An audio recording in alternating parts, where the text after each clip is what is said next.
क्या हाल चाल है दोस्तों। ये है देसी नियो। ये वीडियो बनाने का मेरा मकसद सिर्फ इतना था। पहले मैंने मुफ्ती यासिर नदीम के साथ जो गुफ्तगू की तो मैंने उसका क्लिप जो था अपने चैनल पे इसलिए डाल दिया कि लोग सुन सकें कि भाई हमारी क्या गुफ्तगू हुई। लेकिन उस गुफ्तगू के रिस्पांस में मैं देख रहा हूँ काफ़ी लोग कमेंट्स दे रहे हैं और मुफ्ती यासिर के चैनल पे भी उन्होंने यही वाली क्लिप डाली है और उस पे भी कमेंट्स हैं। और तो मुझे मजबूरन ये वाली वीडियो बनानी पड़ी कि मुझे लगता है कि हमारी गुफ्तगू के अंदर जो मेरी जो दलील थी या यासिर नदीम ने जो दलीलें दी थी या सबूत दिया था उसको ऐसे पेश किया जा रहा है जैसे कि यासिर नदीम ने जैसे कि कोई बहुत ही जबरदस्त दलील दे दी और एक्सप्लेन कर दिया जो मेरे सवाल थे। और मैंने जैसे कि ये सुना कि उनकी दलीलों की जो सबूत है वो बहुत सॉलिड था और उसमें मुझे कोई प्रॉब्लम नहीं लगी और इसीलिए मैंने बोल दिया। ऐसी बात नहीं थी। और लेकिन सबसे पहले मैं कहना चाहता हूँ जो मेरे सुनने वाले हैं और जो मुफ्ती यासिर नदीम के सुनने वाले हैं दोनों को कि ये कोई मुकाबला नहीं है, ये कोई लड़ाई नहीं है। डिस्कशन जब मज़हबी डिस्कशन होते हैं या ऑब्जेक्शंस और क्वेश्चन होते हैं, वो सिर्फ डिस्कशन होती है। तो इसमें कोई जीत या हार नहीं है। मैं इन चीज़ों को कभी भी जीत और हार की तरह से नहीं देखना चाहता। तो प्लीज़ जो मेरे सुनने वाले हैं प्लीज़ कमेंट्स में उनके खिलाफ बदतमीज़ी वाली बातें ना करें। वो ऐसे-ऐसे हमेशा तहज़ीब के दायरे में रहें। उनको अब्यूज़ करने की और उनको गलत इस तरह उस तरह बोलने की ज़रूरत नहीं है। और उनकी साइड से जो भी है उनका मेरी ज़िम्मेदारी नहीं है। लेकिन हमारी जो डिस्कशन है मैं हमेशा उसको डिस्कशन के तौर पे लेता हूँ और मेरे लिहाज से कोई जीत-हार की बात ही नहीं है इसके अंदर, ठीक है? वो जहाँ तक मेरा पैमाना है। हम मुफ्ती साहब बहुत एजुकेटेड, बहुत अच्छे हैं अपने मज़हब के लिहाज से उनके पास काफ़ी नॉलेज है। और तो उनके साथ जो डिस्कशन मेरी रही, बहुत अच्छी रही एंड आई एप्रिशिएट उनकी नॉलेज और उनको मैं बड़ा रिस्पेक्ट करता हूँ, कहता हूँ कि अच्छे हैं वो। और ये वो उनसे इख्तलाफ राय है कि भई उनकी जो ओपिनियंस है सर्टेन चीज़ के बारे में, मैं उनसे एग्री नहीं करता, उसी चीज़ों के बारे में डिस्कस की जाती है। लेकिन कभी भी मेरा ये नहीं होता मैं हरा दूँ या वो, हमेशा पॉइंट्स तो मैं चाहता हूँ कि भई मेरा पॉइंट ज़्यादा वैलिड है या उनका ज़्यादा पॉइंट वैलिड है, इस पे डिस्कस किया जाए या वो मेरे सवाल का जवाब दें, मैं उनके सवाल का, वो ठीक है। लेकिन कहीं भी इसको इस तरह नहीं देखना चाहिए जीतना-हारने का, ठीक है? ये कहने के साथ मैं उन्होंने जो दलील दी, उस दलील के बारे में मैंने अपने पिछले वाली क्लिप में कोई एक्सप्लेनेशन नहीं दी क्योंकि मैं समझ रहा था लोगों को सिर्फ समझ आ जाएगी कि भई उन्होंने जो दलीलें दी उसमें प्रॉब्लम्स क्या थी। लेकिन मुझे लग रहा है कि लोग समझ नहीं रहे कि उनकी दलील में प्रॉब्लम्स क्या थी, जो उन्होंने अपनी तरफ से दली। तो मैंने सोचा ये वीडियो को थोड़ी-सी रिएक्शन वीडियो बनाता हूँ और उसके बारे में थोड़ा-सा जहाँ मेरा कमेंट्स है, उसमें ऐड कर देता हूँ कि आपको मेरी जो सोच थी उसके बारे में समझ आ जाए। तो चलें, मैं पूरी वीडियो नहीं चलाऊँगा, ज़रा थोड़ा फ़ास्ट करके और जो मेन पॉइंट्स थे यासिर नदीम के जो उन्होंने दलीलें दी, उन दलीलों में प्रॉब्लम क्या थी वो मैं आपके साथ शेयर करता हूँ। तो ये वीडियो थी। पहले 2-3 मिनट तो मैं यकीन के ऊपर बात कर रहा था कि भई कोई दलील दी जाए अगर वो कन्विंसिंग नहीं होती तो वो आप बंदा जानबूझ के यकीन नहीं कर सकता, ये 3 मिनट तक। फिर उसके बाद उन्होंने जो दलील देना शुरू की है, उसके बारे में डिस्कस करते हैं। 1 सेकंड अगर अ, स मैं स्क्रीन शेयर करूँ, स्क्रीन शेयर ऑडियो के साथ, ठीक है। ये ऑडियो के साथ हो गई, ठीक है। अब ऑडियो आएगी, अब सुन लें। क्रिश्चियंस में लीप ऑफ फेथ बाकायदा टर्मिनोलॉजी पाई जाती है। लीप ऑफ फेथ का मतलब क्या है कि बस यकीन, जो आपने कहा ना कि बस यकीन कर लो जीसस तुमसे खुद बात करेंगे वगैरह वगैरह, ये बस यकीन कर लो, ये क्रिश्चियनिटी में तो पाई जाती है, उनके यहाँ बाकायदा एक अकीदा है। लेकिन इस्लाम में आ, ऐसा नहीं है कि बस तुम यकीन कर लो खुदा के ऊपर और तुम जो है तुम्हें ईमान मिल जाएगा, ऐसा नहीं। यानी इस्लाम ये नहीं कहता कि तुम आंख बंद करके ईमान लेकर आओ, उसको तकलीद कहा जाता है। और तकलीद फिक्र में तो चलती है, ईमानियात में यानी ईमान का जो मसला आता है वहां पर आप महज तकलीदन अगर ईमान लेकर आते हैं तो आपको तो ईमान भी काबिल कबूल नहीं। अब मुफ्ती साहब ने ये जो जवाब दिया कि लीप ऑफ फेथ क्रिश्चियनिटी में है, इस्लाम में नहीं है, ये आप लोगों को भी पता है कि लीप ऑफ फेथ जिसे कह रहे हैं मुफ्ती साहब, मैं ज़्यादा इसकी डिटेल में नहीं रहा, सिर्फ लफ्ज़ देख लें फेथ। लीप ऑफ फेथ किसे कहते हैं? फेथ के बेस के ऊपर कोई चीज़ करना, ठीक है? कि मतलब आप यकीन के बेस के ऊपर आप उससे कर लेते हो कि बस मुझे यकीन है इस चीज़ में, ठीक है? अगर क्रिश्चियन लीप ऑफ फेथ करते हैं, तो मुफ्ती कह रहे हैं नहीं इस्लाम में लीप ऑफ फेथ नहीं है। वल्लाहुल आलम किसे कहते हैं? Only God knows.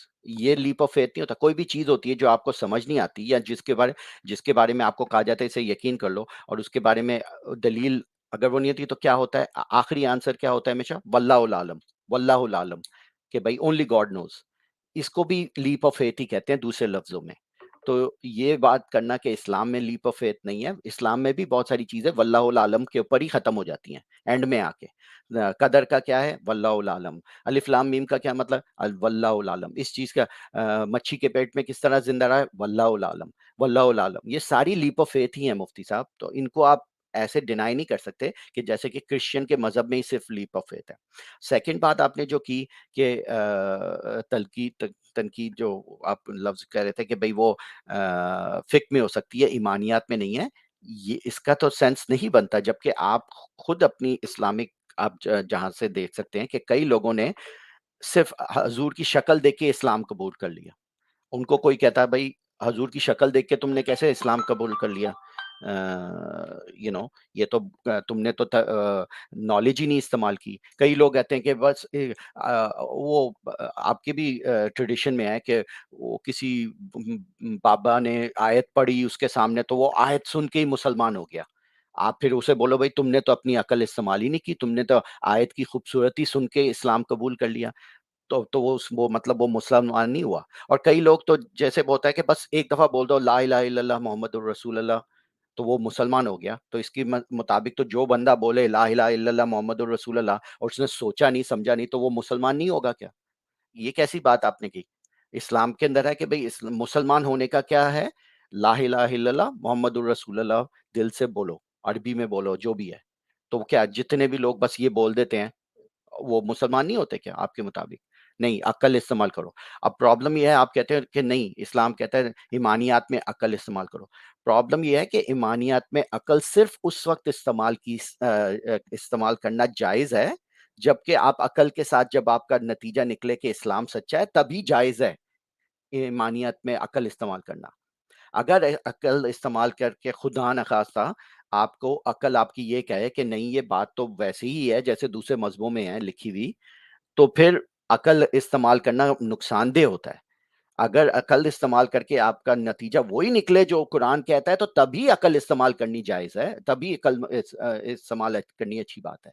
तो ये किस तरह की बात आप कह रहे हैं? आई मीन थोड़ा-सा आगे चलते मिसाल के तौर पर आप एक मुस्लिम फैमिली में पैदा हो गए और आप सिर्फ इसलिए मुसलमान हैं चूंकि आप एक मुस्लिम फैमिली में पैदा हुए, बाकी आपके पास आपके पास कोई दूसरी रीजन नहीं है। आपसे मैं अगर पूछूं कि भाई आप क्यों मुसलमान हैं, आप ये चूंकि मेरे माँ बाप मुसलमान हैं, अगर आपका ये जवाब है तो आप गोया कि अपने माँ बाप की तकलीद कर रहे हैं, और ऐसा ईमान खुदा की नजर में काबिल कबूल नहीं हैं। रियली?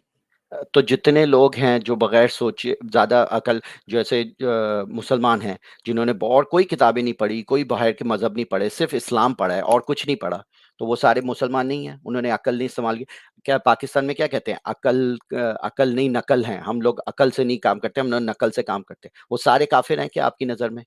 आई मीन इस तरह बोलने में तो बहुत अच्छा लगता है, हाँ, नहीं, नहीं अक्ल इस्तेमाल करो, लेकिन रियलिटी में जैसे कहते हैं ऑन द ग्राउंड रियलिटी में ऐसा नहीं होता। आप भी जानते हैं कि अक्ल सिर्फ उसी वक़्त इस्तेमाल करो जब आपकी अक्ल कुरान से मैच करे। अगर आपका अक्ल हमारी तरह, हम लोगों ने भी अक्ल इस्तेमाल की और हमारी अक्ल ने बोला कि यार ये चीज़ें मेक सेंस नहीं करती, तो हम लोग फिर गलत हैं। हमारे दिल पे मोड़ लग गई है, वो सारी बातें शुरू हो जाती हैं कि तुम गुमराह हो, तुम लोग चाहते नहीं हो, ये वाली बातें मेक सेंस नहीं करती मेरे ज़हन में। क्योंकि रिलीजन, मज़हब का बुनियाद ही ईमान के ऊपर है। ईमान क्या है? ईमान माना बिलीव करना, यकीन कर लेना किसी चीज़ को, और उस यकीन के ऊपर ज़रूरी नहीं है आप अक्ल से करो। आप जज़्बा अपने उससे भी कर सकते हो कि भई मुझे इसमें इतनी खूबसूरती लगी कि मुझे इस पे यकीन आ गया। और कई ऐसी मिसालें आप भी बड़े पाकिस्तान इंडिया की वीडियो पे तो यही होता है, ओह! उसने एक एक झलक देख ली काबा की तो वो मुसलमान हो गया। तो मतलब और उसने कलमा पढ़ लिया। तो वो क्या काफ़िर है अभी तक? वो मुसलमान नहीं है क्योंकि उसने कलमा पढ़ लिया। तो ये वाली बात आपकी मुझे समझ नहीं आई। बल्कि खुदा आपसे ये मुतालबा करता है, बार बार ये कहता है कि अफला यतदब्बरुन कुरान अफला याकिलून अफला ताकिलून, जगह जगह कि तुम अकल का इस्तेमाल क्यों नहीं करते? तो अकल अकल का इस्तेमाल करो, लेकिन आपका नतीजा वही होना चाहिए जो कुरान में है। अकल जितनी भी इस्तेमाल कर लो, लेकिन अगर अकल का इस्तेमाल करने के बाद आपका कोई नतीजा कुरान से थोड़ा-सा भी अलग हुआ, तो समझ लो आप गलत हो। तो ये तो नॉन सेक्युलर, लाइक किसी भी साइड पे जीत नहीं सकते। जब सिर्फ उसी सूरत में आप जीत सकते हो कि आप कुरान से एग्री करो। अगर आप कुरान से एग्री नहीं करोगे तो आपकी अकल ने काम ही नहीं किया। सिंपल सा नतीजा ये, सर्कुलर रीजनिंग। का जब आप इस्तेमाल करेंगे और उसके बाद आप ईमान लेकर आएंगे तो ही आपका ईमान काबिल कबूल होगा, या ये कि आप इतने कन्विंस्ड हो इस हक से कि और उस कन्विंस हर एक का पैरामीटर्स अलग अलग होता है। मेरा पैरामीटर कन्विंस होने का अलग होगा, आपका अलग होगा, और बसालत साहब का अलग होगा, दूसरे लोगों का अलग होगा। तो मसलन आपका तो ये फिर यही वाली बात करें ना, हर एक का पैरामीटर डिफरेंट होता है। तो आपका पैरामीटर है कि अकल इस्तेमाल करके, और किसी का पैरामीटर है कि उसने अजान सुन ली और अजान उसे इतनी खूबसूरत लगी वो मुसलमान हो गया, तो फिर इसमें अकल कहाँ इस्तेमाल हुई? तो उसका पैरामीटर डिफरेंट है। तो बात तो फिर वही वाली, आप अपने आपने पहले जुमले में कुछ और बोला, अब आप अपनी बात को ही कॉन्ट्रडिक्ट कर रहे हैं कि अगर उसका पैरामीटर यकीन का डिफरेंट है तो तब भी ठीक है। देसी नियो साहब, आपका मसलन कन्विंस होने का जो पैरामीटर है वो ये है कि भाई जो रैशनल चीज लगेगी, जो मुझे रैशनैलिटी के ज्यादा करीब होगी, मैं उसको मानूंगा। और कुरान को चूंकि मेरे नजदीक रैशनल नहीं है, लिहाजा मैं कुरान को नहीं मानता। हो सकता है कि इसीलिए आपने इस्लाम को छोड़ा हो। अब ये वाली बात मुझे अजीब लगी कि यासिर साहब की, कि रैशनैलिटी के ज़्यादा करीब है तो ये वो। तो आप मुझे बताएं कौन फ़ायदे में है और कौन नुकसान में है? एक इंसान जो रैशनैलिटी को नहीं इस्तेमाल करे तो और सिर्फ देखे कुरान की आयत और कन्विंस होके अल्हम्दुलिल्लाह पढ़ ले, ला इलाहा इल्लल्लाह मुहम्मदुर रसूलुल्लाह पढ़ ले, तो वो तो फ़ायदे में रहा ना। फ़र्ज़ करो अगर अगर सही कंपेयर किया जाए कि उसने बिल्कुल रैशनैलिटी का उसका मेयार बिल्कुल कम है, उसको अज़ान बहुत खूबसूरत लगी और उसने ला इलाहा इल्लल्लाह पढ़ लिया, मुसलमान हो गया, ठीक है? अब उसने ईमान ले लिया, अल्लाह पे और मोहम्मद पे ईमान आ गया उसका, उसकी जन्नत तो हो गई ना गारंटी एक लिहाज से, मुसलमान बन गया वो, तो उसको मौका मिल सकता है जन्नत में जाने का। अब मैं उसके मुकाबले में अगर रैशनैलिटी यूज़ कर रहा हूँ, अक्ल यूज़ कर रहा हूँ और अक्ल के बेस के ऊपर मुझे लग रहा है कि ये चीज़ें सही नहीं है और मुझे इस पे ईमान उठ गया, तो मैं तो नुकसान में हो गया। तो अक्ल इस्तेमाल करने से इंसान नुकसान में चला जा सकता है, और अगर फ़र्ज़ करो कोई एक डिफ़ॉल्ट बंदा है जो बिल्कुल अक्ल ना इस्तेमाल करे और सिर्फ़ ला इलाहा इल्लल्लाह पढ़ ले, तो वो तो फ़ायदे में रहेगा। तो ये क्या सिस्टम है? तो ये तो जो अक्ल इस्तेमाल करता है उसके लिए ज़्यादा नुकसानदेह है, और जो अक्ल नहीं इस्तेमाल करता उसके लिए ज़्यादा फ़ायदेमंद है, ये वाला सिस्टम। तो अब सवाल नहीं, ये आ जाता है, आप आप आपने जो अभी जो मिसाल दी ना, मैं उसी मिसाल के आगे अगर मैं आपसे पूछूं, जैसे कि अच्छा आप अब ये आगे मैंने मिसाल उसकी दी थी वो अर्श के ऊपर मैं पूरा अपना के एक्सप्लेनेशन। बैठना, लेकिन असल में इसका क्या, वो एक सेकंड में ये जब जुमला खत्म कर दूं, कहते कि ऐसा ही होता होगा क्योंकि बाकी जो उस जमाने के मजहब थे वो इसी तरह के थे। अब ये जो गुफ्तगू हुई थी अर्श के ऊपर, कि कुरान में है कि अल्लाह अपने अर्श पे बैठा हुआ है। अब मसला ये है कि जो मैंने आवाज़ आ रही है मेरी? हाँ। मसला ये है जो मैंने एक्सप्लेनेशन दी थी ना, मैंने बोला देखें, मैं एक्चुअली प्ले कर ही देता हूँ क्योंकि इस वीडियो में भी आ जाए, क्योंकि मैं फॉरवर्ड ज़्यादा टाइम नहीं लेना चाह रहा, लेकिन मैं एक्सप्लेन कर देता हूँ। कहानियां इसी तरह की थी कि ऐसा होता है, जूस ऐसा होता है, वो और साइरस ऐसा होता है, ये सारे बाकी के खुदा का भी आइडियाज इसी तरह भी फिर रहे थे कि वो ऐसा होता है वैसा। तो ये भी ओके कहानी उसी वक्त ऐसे लिखी होगी कि अल्लाह है जो आसमान में है, जो अपनी थ्रोन में बैठा ओके हुआ है। ओके, तो आपका दूसरा ये जुमला वाला शुरू हो आंसर गया। ज्यादा सेंसिबल लगता है बनिस्बत ये वाला आंसर देना। अब मैंने उनको एक्सप्लेन किया कि देखें, ये जो थ्रोन पे अल्लाह अपने अर्श पे बैठा है, ये आइडिया उस ज़माने में पॉपुलर था और उस ज़माने के लोगों को इसी तरह आइडिया था, लेकिन मुफ्ती साहब ने इस चीज़ को सीरियस नहीं लिया। अब मैं आपको मिसाल देता हूँ कि जूडियज़्म में जो जो उस मक्का मदीना के इलाके में यहूदी थे, उनकी जूडियज़्म में अल्लाह अपने अर्श पे बैठा हुआ है, उसका तसव्वुर था। हाँ, किंग्स 122 में, अज़ाया 6 के अंदर, इज़ाइकुल 1 में, डैनियल 7:9 के अंदर, ये सारी उनकी किताबों में साफ लिखा हुआ है अल्लाह अपने अर्श पे थ्रोन पे बैठा हुआ है। उनकी किताबों में अल्लाह के थ्रोन का ज़िक्र है, ठीक है ना? ये यहूदियों की किताब, यहूदियों की पुरानी किताबों में लाइक किंग्स 22:19 में तो बिल्कुल डिटेल में हेवनली थ्रोन का डिस्क्रिप्शन दिया गया है। कि थ्रोन के ऊपर अल्लाह बैठा है, हेवनली थ्रोन जुडाइज्म के अंदर। और आई मीन अगर इससे भी आगे जाओ, ज़करिया की बुक के अंदर आप देखो तो उसमें तो पूरे थ्रोन रूम का डिस्क्रिप्शन दिया हुआ है कि एंजल्स होंगे उस थ्रोन रूम में, और वो अल्लाह अपने थ्रोन पे बैठा हुआ है। तो ये आइडिया जुडाइज्म में था कि अल्लाह अपने अर्श के ऊपर बैठा हुआ है। इसी तरह क्रिश्चियन न्यू टेस्टामेंट के अंदर भी ये है, God is sitting on the throne, throne of David, throne of glory, throne of grace. भी बहुत ये थ्रोन, अल्लाह की थ्रोन का जिक्र क्रिश्चियनिटी में भी उसी तरह लिखा हुआ है कि अल्लाह अपने थ्रोन पे बैठा हुआ है, Jesus in the right hand of the father, और अपनी थ्रोन पे फादर बैठा हुआ है। तो ये आइडियाज उस जमाने के पॉपुलर आइडिया थे, लोग इसी चीजों में यकीन करते थे। तो इसमें हमें हैरत नहीं होनी चाहिए कि जब इस्लाम उस एरिया में डेवलप हुआ तो उसके अंदर भी यही वाला आइडिया आया कि अल्लाह अपने तख्त पे बैठा हुआ है। आई मीन ये लॉजिकल, आप जैसे कहते हैं ना कि अकल इस्तेमाल करो, आपकी अकल आर्कम रेजर को अगर इस्तेमाल करें कि go with the simplest solution which does not require additional addition, ऐसा आंसर ढूंढो जिसमें आपको ऐड ना करना पड़े एक्स्ट्रा चीजें, जो सिंपल आंसर होगा वो मोस्ट लाइकली आंसर होगा। तो जब आप ये अकल इस्तेमाल करके बाकी मजहब को देखते हो कि भाई उधर क्रिश्चियन भी यही यकीन करते थे, जूस भी यही यकीन करते थे, बाकी मजहब वाले भी यही यकीन करते थे, तो आपकी अकल बता सकती है। अगर आपकी आंखों पे अकीदे की पट्टी नहीं है तो तब आप देख सकते हो कि ये थ्रोन का जो आइडिया है ये इन्हीं मजहब से लिया गया है। इसी तरह इस्लाम भी उस वक्त जब डेवलप हुआ था उसमें भी यही वाला आइडिया दिया। अब आपको ये बर्दाश्त नहीं होता कि इस्लाम में जब ये थ्रोन का जिक्र है तो वो वाकई अल्लाह थ्रोन पे नहीं बैठ सकता, क्योंकि आप लोगों का अल्लाह का तस्वर है वो ऐसी चीज है जो इमेजिन नहीं की जा सकती। ठीक है ना, इस्लाम ने खुदा का ये कॉन्सेप्ट रखा हुआ है, तो उसके साथ फिर कॉन्फ्लिक्ट करता है ये आइडिया थ्रोन का। तो इसलिए फिर आपको फिर उसकी सफाई देनी पड़ती है, नहीं नहीं ये इसकी ऐसी कैफियत है जिसे हमें सब। और यासिर साहब, जो आपका अंदाजा है थ्रोन का, इस्लाम में ही बहुत सारे आलिम हैं जो आपके साथ अग्री नहीं करते। कई लोग तो कहते हैं फरिश्तों ने उठा के रखा हुआ है, कई कहते हैं ऐसा है, कई कहते हैं नहीं, उसको वाकई हमें लिटरल लेना पड़ता है। अगर सलफियों से पूछो तो वो आपसे कहेंगे नहीं ऐसी बात नहीं, उसको आपको लिटरल लेना पड़ेगा कि थ्रोन है। और कई लोग तो कहते हैं कि नहीं, थ्रोन का मतलब थ्रोन नहीं है, वो इल्म है अल्लाह का जो अल्लाह ने फरिश्तों को दिया हुआ है। उन्होंने बहुत सारे इस तरह के एक्सप्लेनेशन हैं डिफरेंट डिफरेंट डिफरेंट इस्लाम में। वो सिर्फ सफाइयाँ नहीं दी हुई हैं इस आइडिया को, लेकिन जो बुनियादी वजह है कि थ्रोन क्यों लिखा हुआ है अल्लाह अपने अर्श पे है, वो इसलिए क्योंकि क्रिश्चियनिटी में भी यही लिखा हुआ है और जूडियज्म में भी ये लिखा हुआ है, तो उसी तरह इस्लाम में भी वही लिखा हुआ है। तो मेरा बस कहने का ये मतलब है कि अक्ल जब इस्तेमाल की जाए तो उसका ये जवाब मिलता है, लेकिन आप उसमें एडिशनल अकल इस्तेमाल करके उसमें एक्स्ट्रा चीजें डाल रहे हैं कि नहीं अल्लाह की कैफियत ऐसी है, कैफियत वैसी है। ठीक है ना? कि बस इसका कोई मतलब कोई होगा, हमें क्या पता? ठीक है, अब मैं आपको अपनी बात बता दूं, आपने अपनी बात मुकम्मल कर ली है। आपने मेरे उस जुमले पर तो पकड़ की कि मैंने ये बात कही कि उसकी कैफियत जो है, उसके मुस्तवी होने की कैफियत नामालूम है। ठीक है, इस पर तो आपने कहा कि देखो आपने अभी ये बात कही।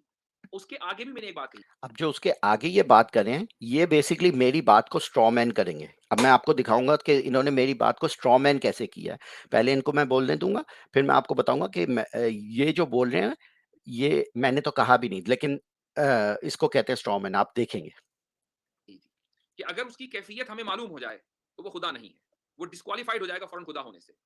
चूंकि खुदा होने का मेयार ही ये है कि हम अपनी अकल से उसके तमाम की तमाम कैफियत का और उसकी तमाम की तमाम सिफात का इदराक नहीं कर सकते।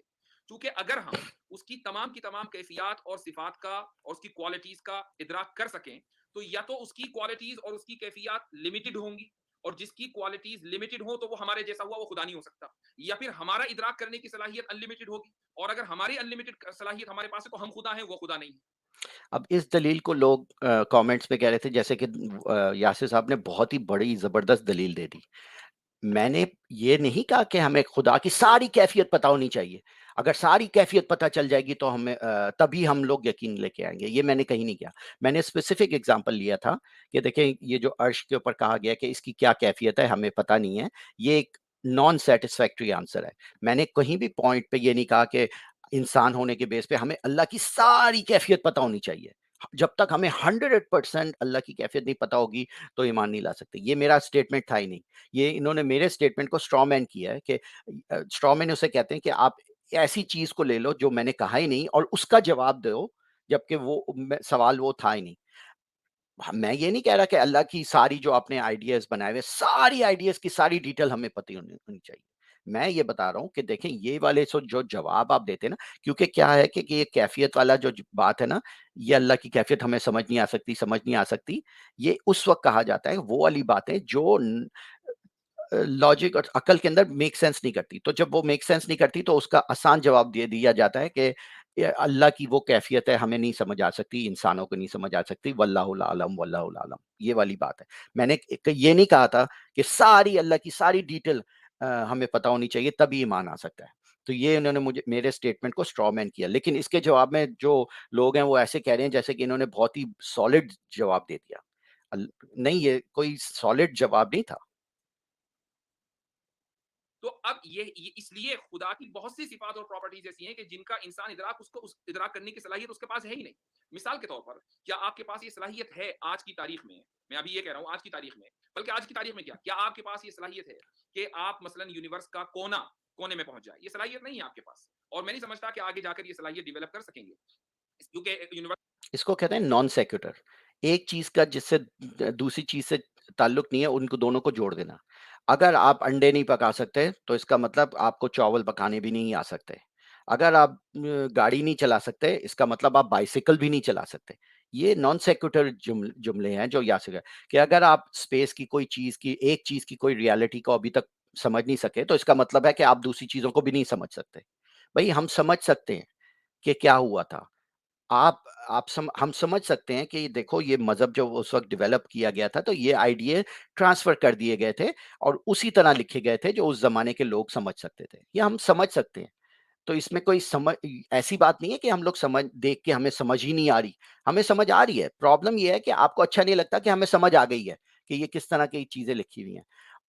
तो फिर उसके जवाब में आप कहना चाह रहे हो नहीं, नहीं, नहीं, नहीं, इसका मतलब ये नहीं है जैसे लिखा हुआ है, इसका कोई और जादू पता नहीं महान मतलब है जो अल्लाह को सिर्फ समझ आ सकता है, उसकी कैफियत हमें भाई हमें समझ आ गई है, ये स्टोरी उस वक्त की लिखी गई है जहाँ के लोग इन चीजों को मानते थे।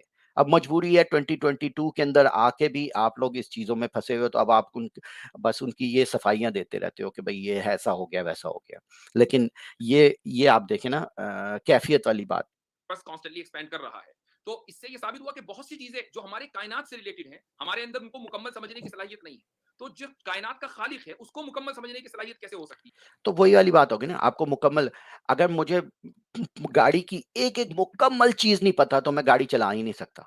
जब तक मुझे गाड़ी की शुरू से लेके एंड तक ए टू ज़ी की बात नहीं समझ आ जाएगी, तब तक मैं गाड़ी नहीं चला सकता। ये तो इस तरह तो फिर मेरी वाइफ़ कभी गाड़ी चला ही नहीं सकती। ये वाली बात नहीं। अगर आपको एक चीज़ समझ नहीं आ रही या एक चीज़ में अभी तक आप समझ नहीं पाए पाए उस बात को, तो उसका ये तो नहीं मतलब कि कोई दूसरी चीज़ है वो उसको आप समझ नहीं सकते। नहीं, ये नॉन सेक्युलर आपने बात कर दी। अब आप ये कह के नहीं, ये ज्यादा अपीलिंग है कि हम उसको मुकम्मल समझ लें। अगर हम मुकम्मल समझ लेंगे तो वो खुदा ही नहीं रहेगा। ठीक है, इसका इसका वेरी सिंपल जवाब है। ये बेसिकली कहता है अच्छा, मैंने या इसका तो जवाब तुम दिया, ही मैं अपना समझ नहीं रही, टाइम आप बोलेंगे देखो इंसान उसको समझ ज़्यादा नहीं सकता, वो तो अभी होता है तुम्हारा दिमाग नाकिस है।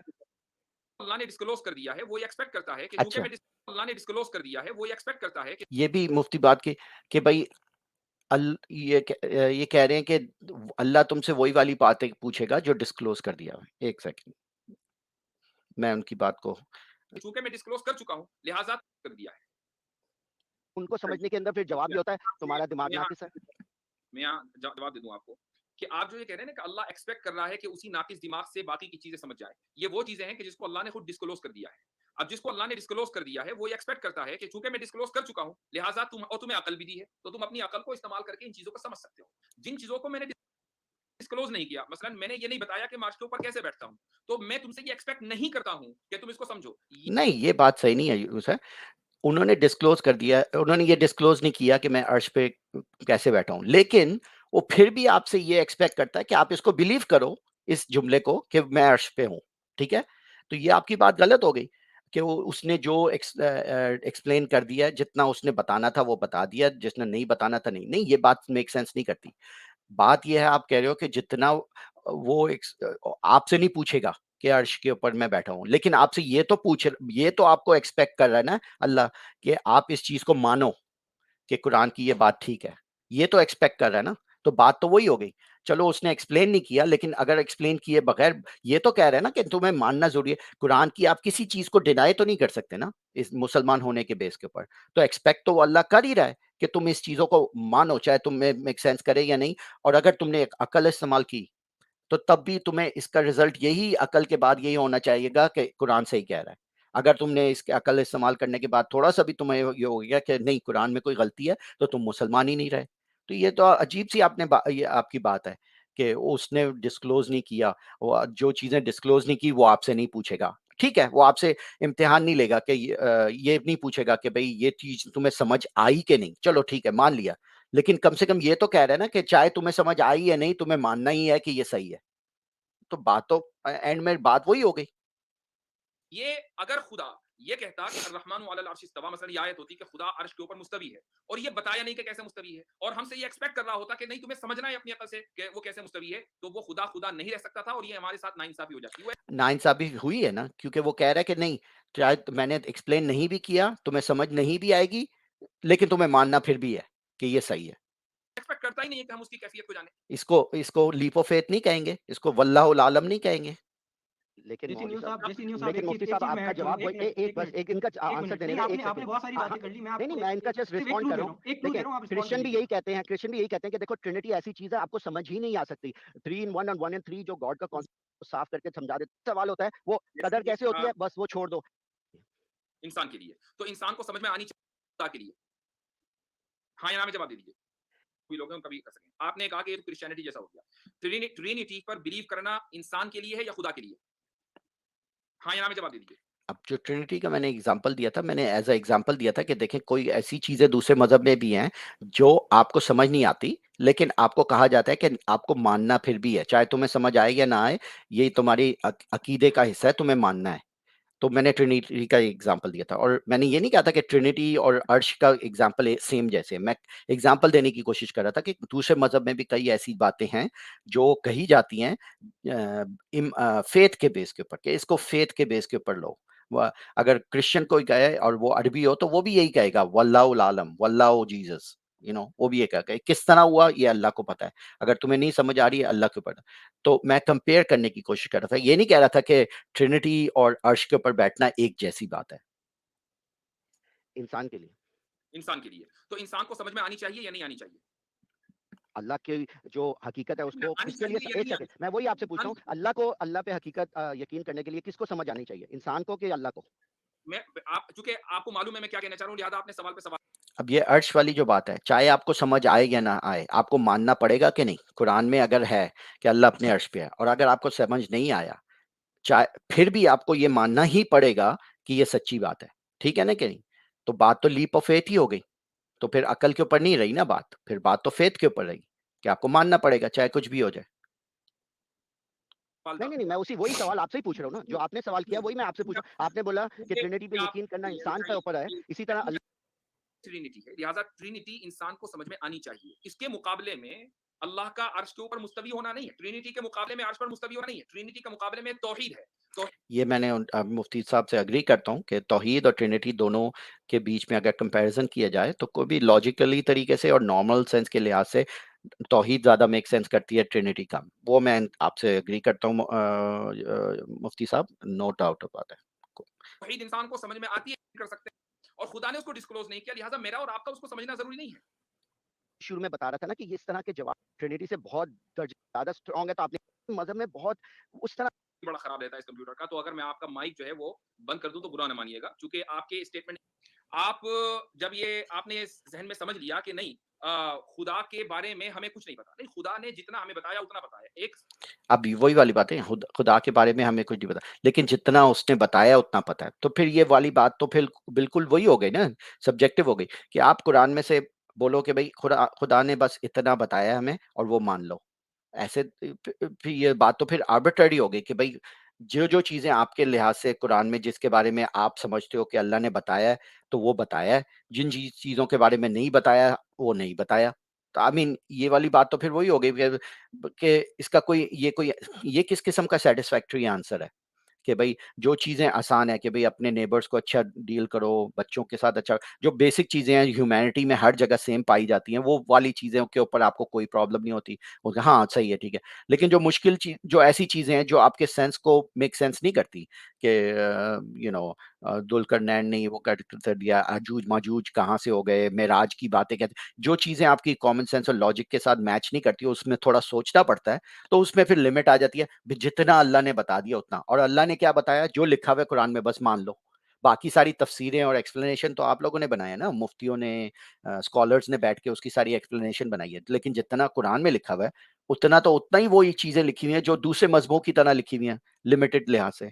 हाँ भाई, अजूज-माजूज है। अब क्या उसकी एक्सप्लेनेशन है, डिटेल है, वो बाद में सारी एक्सप्लेन हुई हुई है कुरान से बाहर, कुरान के अंदर तो नहीं हुई हुई ना। तो आई मीन ये मुझे समझ नहीं आती ये वाली बात आप। और फिर मुल्क का जो बादशाह होता है वो अपनी जो है हर चीज और ये वाली बात मुझे नहीं समझ आती है।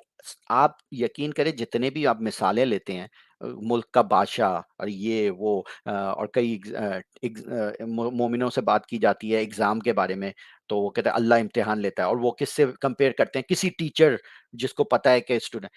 मसला ये है कि ये सारे एग्जाम्पल में, बादशाह के एग्जाम्पल में और टीचर के एग्जाम्पल में, आप जो एग्जाम्पल ले रहे हो वो इंसान है, ठीक है?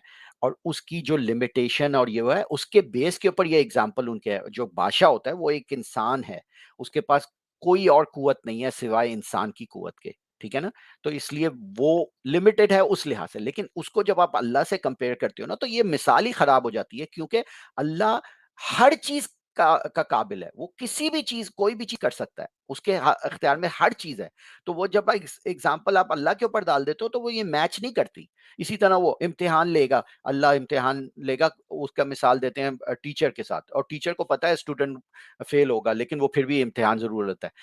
मेरे भाई, टीचर इंसान है, वो टीचर ने उस स्टूडेंट का तकदीर नहीं लिखी हुई पहले से।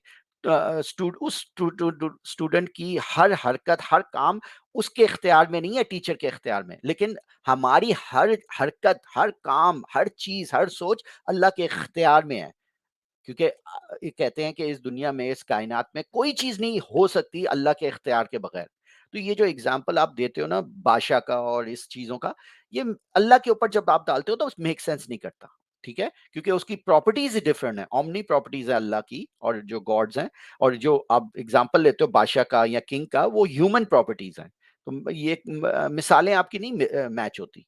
चीज मैं एक वैसे ही मिसाल दे रहा हूँ, या नहीं कि खुदा को मैं मुल्क का बादशाह करार दे रहा हूँ। एक मुल्क का जो बादशाह हेड ऑफ द स्टेट होता है वो अपनी वही बात शेयर करता है जो पब्लिक के इंटरेस्ट में होती है, जो पब्लिक के इंटरेस्ट में नहीं है उसकी कोई वो बात शेयर नहीं होती। आई तो एग्री। खुदा की बहुत सारी, यानी खुदा का खुदा होना उसके के लिए जरूरी है कि उसके पास अनलिमिटेड पावर हो, उसके पास अनलिमिटेड नॉलेज हो, उसके पास जान सकते। खुदा ने इस चीज का कुरान के अंदर ऐलान कर दिया है। तो खुदा होने का पैमाना यही है कि उसको मुकम्मल तरीके से नहीं जाना जा सकता, चूंकि वो अनलिमिटेड, उसके पास इन्फिनिट पावर्स हैं और हमारे पास फाइनाइट पावर्स और फाइनाइट सलाहियत है। तो अगर मैं फिर वही कहूंगा कि अगर हम अपनी फाइनाइट सलाहियतों से पूरे के पूरे खुदा को और उसकी तमाम सिफात को जान लें, तो वो फाइनाइट हो जाएगा और खुदा के लिए डिस्क्वालीफाइड हो जाएगा। हाँ, और लेकिन हम लोग अपनी फाइनाइट पावर से ये तो देख सकते हैं ना कि कौन-कौन सी चीज़ों में जो एक्सप्लेनेशन है, वो बेहतर एक्सप्लेनेशन हमें उस बुक से बाहर मिल रही है। और जब हम लोग देखते हैं इन बुक्स को, कुरान को देख के, अपनी लिमिटेड पावर से हमें समझ आ जाता है कि ये कुरान में जिस तरह गॉड का तस्वर बनाया गया हुआ है, ये एक इंसानी तक़लीद है। ये जिस तरह दूसरे मज़हबों की तक़लीद है खुदा की, इस मज़हब में भी उसी तरह तक़लीद की हुई है। लेकिन क्योंकि आप इस मज़हब को मानते हो, तो आपके लिए बस ये वाली चीज़ें बहुत स्पेशल हो जाती हैं। जबकि अगर आप क्रिश्चियन होते तो आपको जीसस की मिरेकुलस चीज़ें बहुत ज़बरदस्त लगती। आप हिंदू होते तो आप राम और गीता और आई मीन पूरे कृष्णा-वृष्णा की सारी चीज़ों को बहुत स्पेशल समझ जाते। तो हमें तो समझ आ सकती है as a limited human being कि ये चीज़ें इंसानी हैं, इसमें कोई वो क्रेज़ी सुपरनैचुरल बातें नहीं है। लेकिन आपके मुताबिक के बस नहीं, अल्लाह ने अपनी जितनी इंफॉर्मेशन देनी थी वो दे दी। वो अल्लाह की मर्ज़ी है कि वो उसने हमें लिमिटेड इंफॉर्मेशन दी। नहीं, नहीं, इसमें अल्लाह की मर्ज़ी नहीं है, इसमें हम लोगों की वो है कॉग्निटिव डिसोनेंस कि नहीं, हम लोग समझना नहीं चाहते, हम लोग जानबूझ के आँखें बंद कर लें। नहीं, नहीं, ये बहुत ही ख़ास चीज़ लिखी हुई है, जैसे कि इसके अंदर अल्लाह अपने थ्रोन में बैठा हुआ है, ये बहुत ही ख़ास चीज़ है। नहीं, ये ख़ास चीज़ नहीं है, ये सेम चीज़ें हैं जो बाइबल में और तौरा में और book of the dead, Egypt की बुक में और ज़ूस के थ्रोन पे, ये सेम चीज़ें हैं। लेकिन आपको स्पेशल लगती हैं क्योंकि आपके ऊपर अकीदे की पट्टी है, इस्लाम की अकीदे की। तो आपको अपनी कहानी ज़्यादा स्पेशल लगती है, दूसरों की कहानी नहीं। अगर हम उसके इन्फिनिट होने के बावजूद मुकम्मल उसका इहाता कर लें तो हम इन्फिनिट होकर खुदा हो जाएंगे और वो खुदा नहीं रहेगा। यानी ये ऐसी लॉजिक है जो किसी भी बच्चों को समझ में आ सकती है। आपको नहीं समझ में आ रही है, उसकी मेरी मेरी कोई रिस्पॉन्सिबिलिटी नहीं है। जी, कोई और सवाल है आपका? नहीं, मैं आपका ज़्यादा वक़्त नहीं लूँगा। बहुत-बहुत शुक्रिया आप इस बात पे मुझे समझ आ गया था कि वो मेरे स्टेटमेंट को स्टॉरमैन कर रहे हैं, तो इसलिए मैं उनका ज़्यादा टाइम वेस्ट नहीं करना चाह रहा था। तो इस और प्लस उन्होंने पहले ही भी कह दिया था कि भई बहुत से और लोग वेट कर रहे हैं, तो इसलिए मैंने बोला ये गुफ्तगू को मैं ज़्यादा रखूँगा तो फिर टाइम दूसरों का टाइम ज़ाया होगा। तो इसलिए मैंने इधर बोलना शुरू कर दिया था कि भई अगर ठीक है, अगर आप इधर तक एक्सप्लेन करके अगर मुझे निकालना चाहते हैं, दूसरे लोगों को मौका देना चाहते हैं, तो कोई मसला नहीं है। तो ये मेरा पॉइंट था। मुफ्ती अच्छे साहब, इसमें मैं आप एक कमेंट ऐड करना चाहूँगा कि बेसिकली अल्लाह पाक ने जो है जिस चीज़ का मुकल्लफ बनाया ही नहीं है, उस पे इसरार करना है और कि वही मैंने कहा, वही ठीक मैंने है कहा ना? कि खुदा के अर्श के ऊपर मुस्तवा होना उसका ताल्लुक हमसे नहीं है। हमसे नहीं है अगर उसका ताल्लुक, तो हमें फिर भी कहा जाता है कि मानना ज़रूरी है। मसला ये है ना मुफ्ती साहब। हाँ, हमसे सवाल नहीं किया जाएगा कि तुम्हें समझ आई थी कि नहीं कि अर्श पे कैसे मैं बैठा हूँ। ठीक है, मुकल्लिद नहीं है जो भी है, लेकिन मानना तो ज़रूरी है ना।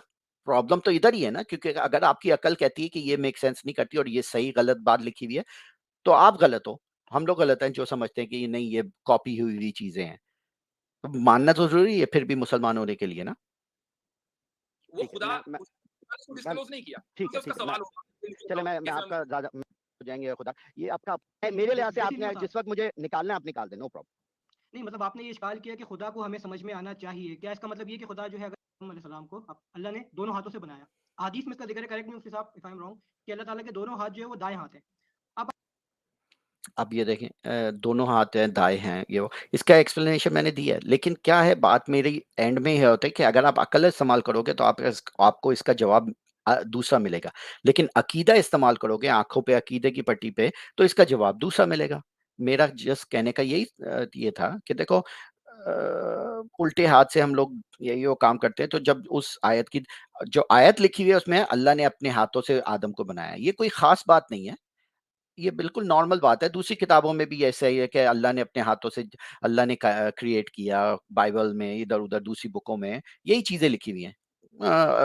गॉड ने क्रिएट किया अपने हाथों से, या गॉड फिज़िकली क्रिएट किया। तो हमें तो जो अक्ल इस्तेमाल करते हैं, हमें नज़र आ जाता है कि ये वो सेम चीज़ें इस चीज़ में भी उसी तरह लिखी हुई हैं।